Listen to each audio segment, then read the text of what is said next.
until you come to radical acceptance, you won't be able to heal from narcissistic abuse. The idea that narcissists will come to change and come to understand and love you in the way that you need to be loved is just that, an idea. It's an illusion, it's a fantasy, it's a block, it's your block, and it's preventing you from moving forward in your life. So if you want to change things, keep watching. You feel frustrated, resentful, and angry that they aren't changing, no matter how nice you are or how many tactics that you use. But it's you that needs to change. Yes, the narcissist has a problem, but what you aren't seeing is that you also have a problem that needs to be addressed. And as long as it isn't, this dance will go on and on, leading to absolutely nowhere except more frustration and more anger. The narcissist has these deep wounds that is obvious to you, and you want to nurture them back to health with your big heart. But the thing is it isn't yours to do. The narcissist would surely benefit, of course, from healing their wounds. They would be happier and have better relationships with others. But do they want to? No. No, they don't. And that, unfortunately, is their God-given right. I know you don't want to hear this, but it's the truth. We're all given free will, and we have no right to exert our will on others.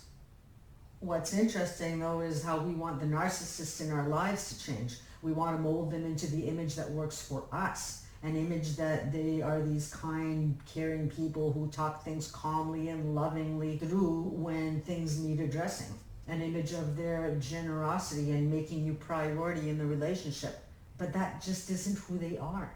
It's not. This is an image that you're creating in your mind. You're thinking that deep down that person is in there. And then in the same token, the narcissist wants to mold you into what you are not also. They want you submissive. They want you to be okay with their hurting you. They want praise and admiration and attention, reinforcing their sense of superiority and self-worth, and then be fine with giving you the opposite.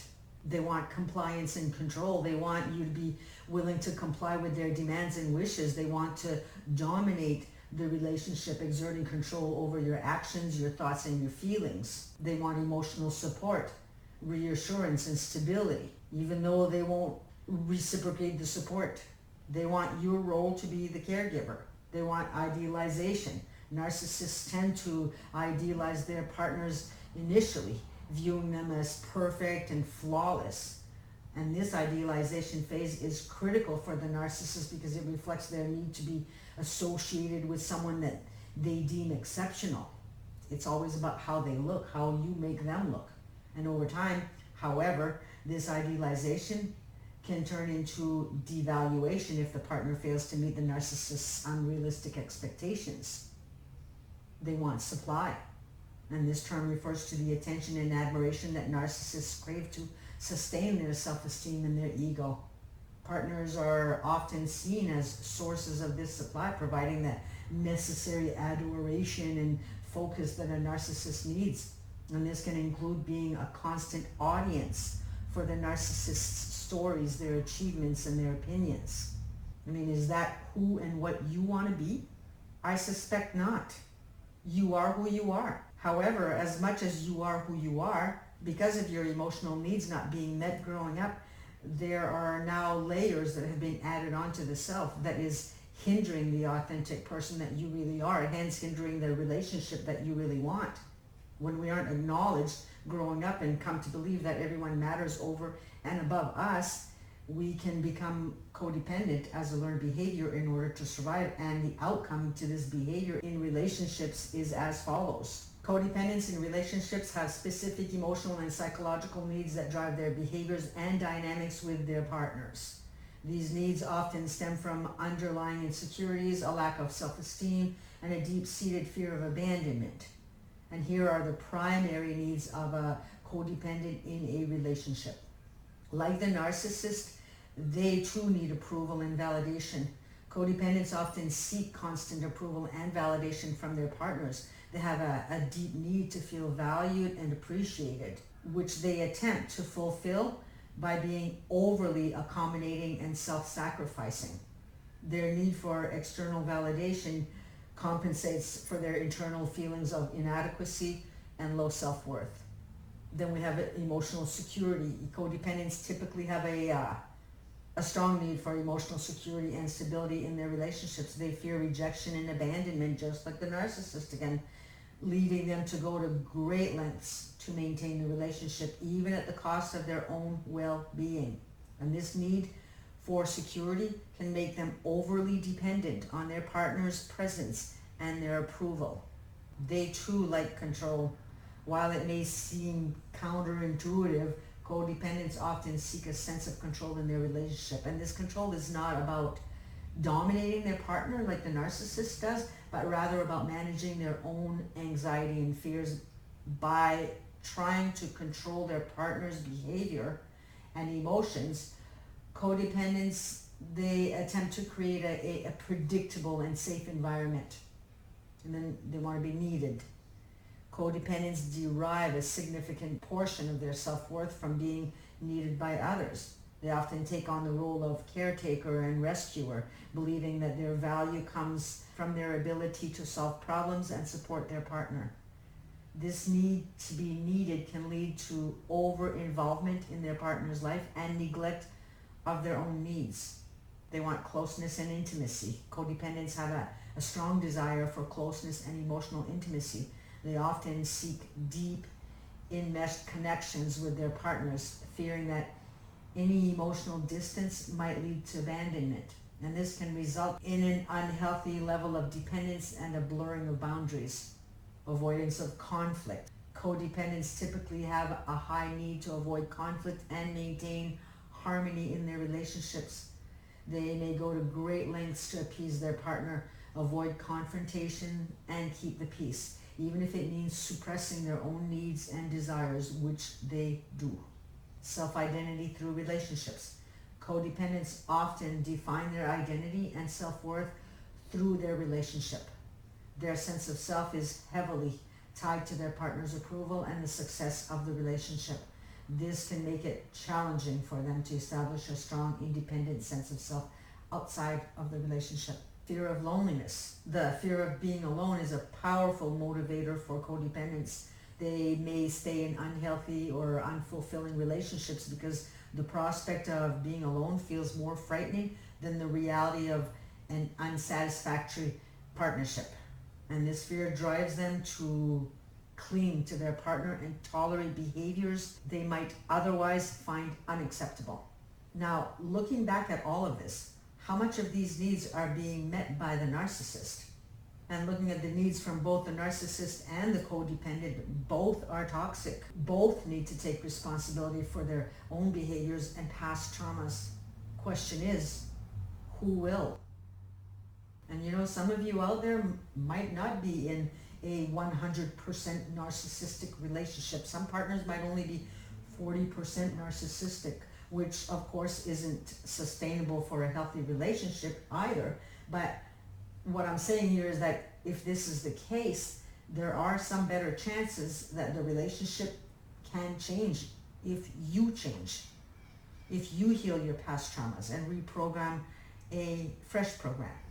And even if someone is diagnosed NPD, they can sometimes improve, but this is a slim chance. So please do not try to make changes with the intended being that they'll change. You want to change for you. You want to heal you for you. But what I did mean, however, is that when we change and heal from the inside, when we heal our inner world, our outer world changes also. The people in our lives often change, and if they don't, we from out of the blue no longer desire them in our lives, and it doesn't hurt anymore. They lose power over us. They lose power to hurt us. When we look to our own neediness, our fears, our doubts, our disbeliefs, and our pain, we sort out our junk drawers, and the mind gets clear of clutter, and then the heart heals. The heart starts to care for self again. Jack Kornfield said, if your compassion doesn't include yourself, it is incomplete. In these toxic relationships and our own toxicity, we're looking to become whole through another, and that's just not possible. That's a drum that we need to stop beating. When we undergo internal transformation and heal our traumas, it often has a profound impact on our external relationships and the way others perceive and interact with us. People read energies all the time, whether we're aware of it or not. We sense when someone walks into a room angry. We sense when someone is needy, and we sense when someone is confident and strong. When a person is needy, it's often quite a turnoff for others. People can feel that desperation is viewed as weakness, and others can and do take advantage of that, like narcissists. So while you're trying to do something nice for them, because although you are kind-hearted, in reality, you're looking to be acknowledged, and of course through survival instincts. But the narcissist picks up on it. They, like everyone else, are readers of energy, and so they pick up on it. They pick up on the desperation and the need for that cookie crumb. And as they do, two things take place within them. The first one is a feeling of satisfaction. They feel all powerful, that you would jump through hoops for them. They get affirmed that they're special. And at the same time, you're lowered in their eyes. You are weak in their eyes, and this repulses them. They're disgusted that you would lower your standards like that. So a part of them is repelled and feels contempt.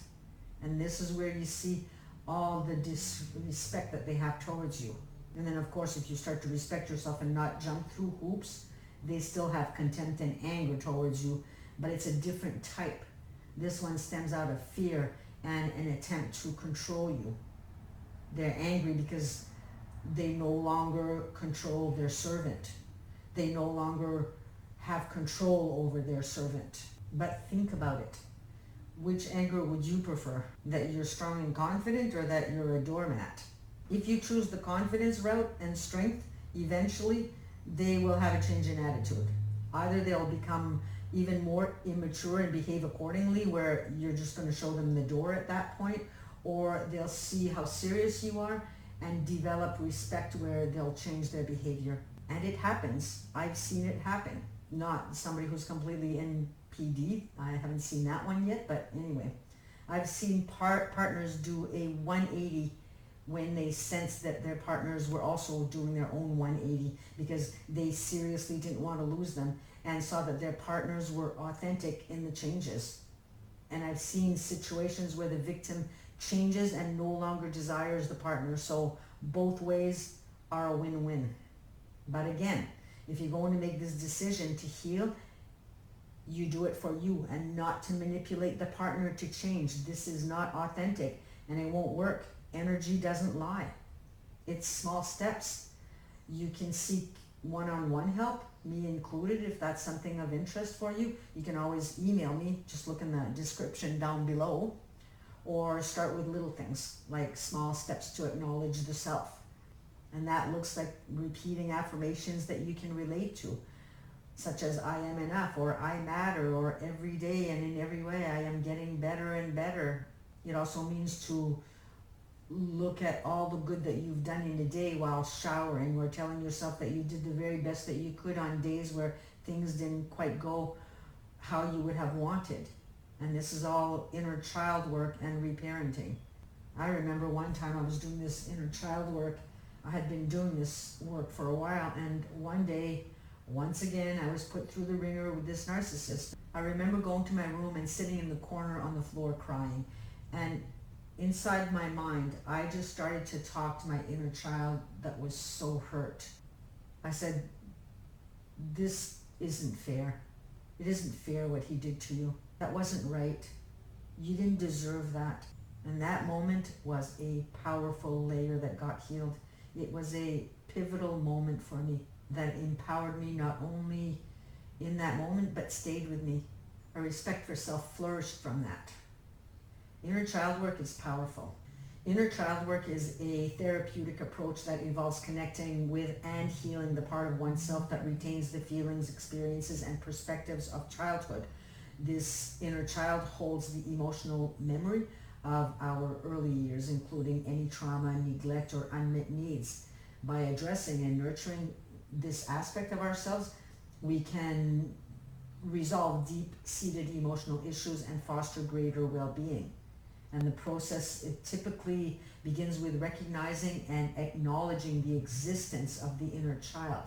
And this often involves guided meditations, journaling, or visualization exercises that help individuals access memories and emotions from their past. Therapists may guide clients to recall specific events from childhood and encourage them to express feelings that were suppressed or ignored at the time. And through this process, individuals can identify the origins of their current emotional challenges, such as feelings of inadequacy, fear of abandonment, or difficulties in relationships. Once the inner child is acknowledged, the next step is reparenting, and this involves providing the inner child with the care, validation, and love that was missing during the original experiences. This might include self-soothing techniques, positive affirmations, or engaging in activities that bring joy and comfort. The goal is to create a sense of safety and security for the inner child, helping to heal old wounds and integrate these parts of oneself into a healthier whole. The effects of inner child work can be profound. Many individuals report a greater sense of self-awareness and emotional resilience. They may find it easier to manage stress from healthier relationships and break free from destructive patterns of behavior. By addressing the root causes of their emotional pain, they can experience a deeper sense of peace and self-acceptance. Additionally, inner child work can lead to improved self-esteem and a stronger connection to one's own authentic self, and it helps individuals understand and honor their true needs and desires. So overall, inner child work is a powerful tool for personal growth and healing, offering a pathway to resolve long-standing emotional issues and cultivating a more fulfilling and balanced life. So I hope that this has been helpful to those of you who needed to hear any of this right now. And that is all for today, and we shall hopefully see you in the next video. Bye for now.